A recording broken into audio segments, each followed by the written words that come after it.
Ladies and gentlemen, welcome to Dev Diary. Now I'll be honest, I'm still not sure if today's project was a good idea. So before we get into things, remember to leave a like if you enjoyed the video and subscribe if you're new to the channel. Also make sure notifications are turned on so you don't miss future videos. So today's project has been on my to-do list for a long time. Wasn't really sure why it never been worked on before, and for now let's put a pin in that and come back to it later. Now, the project's concept is meant to be an educational way to teach people the color wheel. The animals are just there for visual representation for each color and don't really serve any other purpose. Shoutouts to anyone who can name all of them. Anyway, each level spawns an increasing number of target animals that need to be defeated. The player can then spawn their own animals with left click. They can choose which color to spawn using the mouse wheel or number keys. Visually, this can be kept track of at the top left in the mini color wheel, which kinda doubles as a cheat sheet of sorts for anyone not familiar with the order of colors. So when the player left clicks, a bubble is spawned which travels towards the outer radius where all the animals reside. This is where the corresponding color/animal is spawned, which are actually different from the target animals, because the player's animals are used to attack the target animals, and each animal has their own unique attack. Starting with red, they use a precise and quick firing laser beam.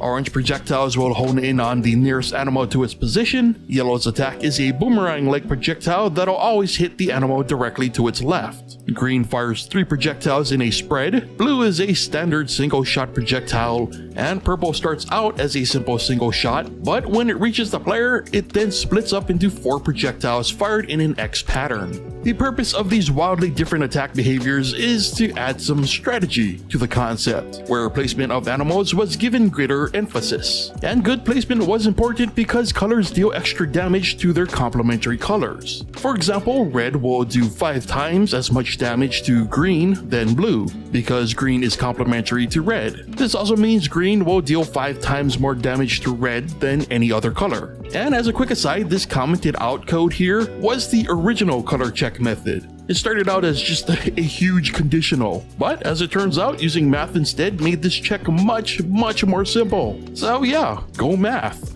And wait, what's that at the bottom of the original commented code? Why, yes, I do have a Patreon. Help me keep making these videos and get yourself some cool exclusive content and downloads, and even early access to the weekly Dev Diary videos before they're released on YouTube. Anyway, animals can hurt one another but never themselves, meaning spamming a bunch of animals could actually lead to an accidental self-sabotage. And this is bad because the game is a time attack type of game, meaning that the faster that the player eliminates all their targets, the more points they earn. The timer to the right of the color wheel is used to calculate the amount of points earned once the list of targets has been cleared. The calculation itself basically starts with a base of 1000 points and decreases in value based on time duration and amount of units spawned. And yes, the calculation itself is not balanced at all, because I am bad at math. And of course, if necessary, the player can in fact delete a spawned unit at any time with right click, but that will not affect the final calculation. So once the player has defeated all the targets, they're given a score based on time,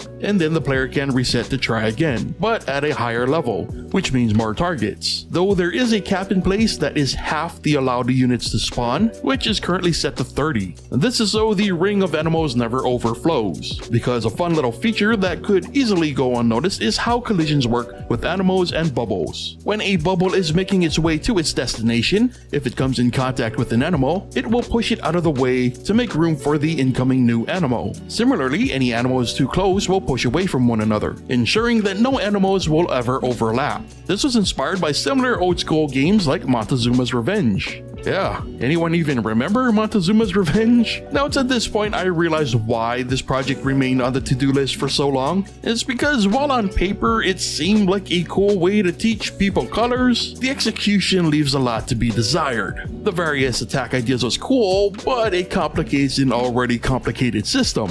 And the time attack point system just makes things even more stressful. It feels like this could work as a cozy educational game about colors, but a lot of the actiony bits would need to be stripped from the concept. So yeah, I think the idea of a game based on teaching colors is good and valid, but this probably wasn't the best way to go about doing it. But honestly, that's just my opinion. Do you think the chaotic version has merit? Or do you think that it would work better as a more chill, cozy vibe? Let me know your thoughts in the comments. And with that said, brings us to the end of today's Dev Diary. So thank you so much for watching, and I'll see you next time.